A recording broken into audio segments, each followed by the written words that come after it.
In the past 24 hours, PlayerUnknown's Battlegrounds mobile has soft-launched on Android devices in Canada, presumably to test things out before the wider launch. While Kotaku UK's office is not in Canada, we did manage to get our hands on a build of the new game, and have spent this morning trying our very best to win a chicken dinner. This article originally appeared on Kotaku UK. After several hours, I have to say this is a surprisingly robust port.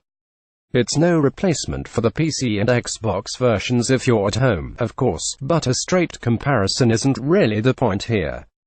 This is all about getting a reasonable approximation of PUBG onto mobile devices, both opening up the game to the huge mobile audience and giving the obsessives a way to keep playing everywhere.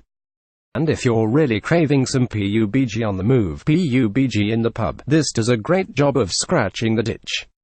Here are the basics. PUBG Mobile obviously runs at a far lower resolution and texture detail than its PC counterpart, but crucially it still supports battle royales with a full complement of 100 players. You've got access to the default Erangel map, and the game plays out as it always did. Parachute down, run from the blue area, be the last one alive, and hey presto.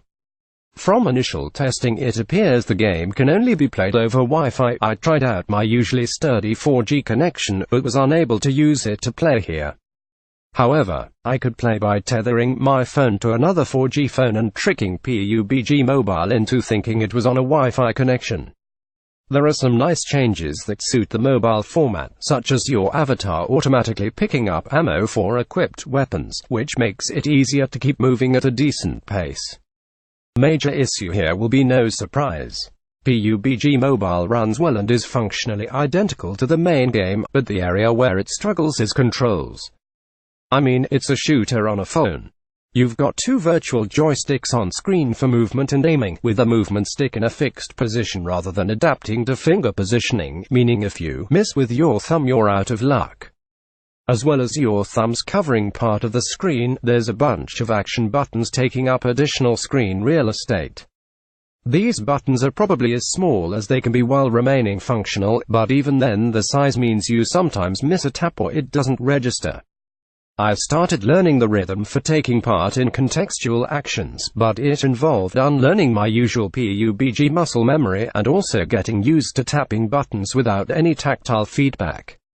I did attempt to use a Bluetooth controller and a slide-on controller, but neither was recognized by the game. Tough luck, its slightly fiddly touch controls are nothing. Be fair, this at least keeps the playing field somewhat level, as a controller-wielding player in here would be shooting fish in a barrel. My biggest issue ended up being lack of precision in small spaces or engaging in firefights. Touch controls simply have a hard time with precise twitch shooting, and aiming accurately in the heat of the moment is often a crapshoot.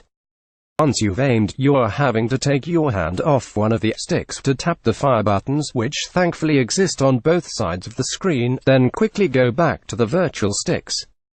It's messy, it's imprecise, and if you take it too seriously it'll quickly become a source of frustration. Add in the low draw distance, and reliably doing well is tricky at best. With all that said, and despite this port missing many newer features like vaulting, I have to say that playing PUBG Mobile was a lot of fun. I'm not a particularly adept PUBG player on console anyway, so being on an even playing field where nobody was able to pull off high-level techniques actually had upsides. I found myself enjoying running around folks blasting away, with maybe 1 in 4 of our shots landing. I even got a chicken dinner. Whether you'll enjoy PUBG Mobile or not comes down to the expectations you bring to it. If you want the big PUBG experience, you're gonna need to play the original. But if you want something that does a decent job of capturing the feel of PUBG, then for all its faults PUBG Mobile delivers a slimmed down and somewhat less intense battle royale. You're not going to be scoring headshots from 100 meters that often. But you'll be able to sit on the couch running around shooting folk and bashing them in the head, and basically enjoy a bit of a laugh. It's not quite the full chicken dinner, but for a takeout, this hits the spot. This post originally appeared on Kotaku UK, bringing you original reporting, game culture and humor with a U from the British Isles. Follow them on @Kotaku UK.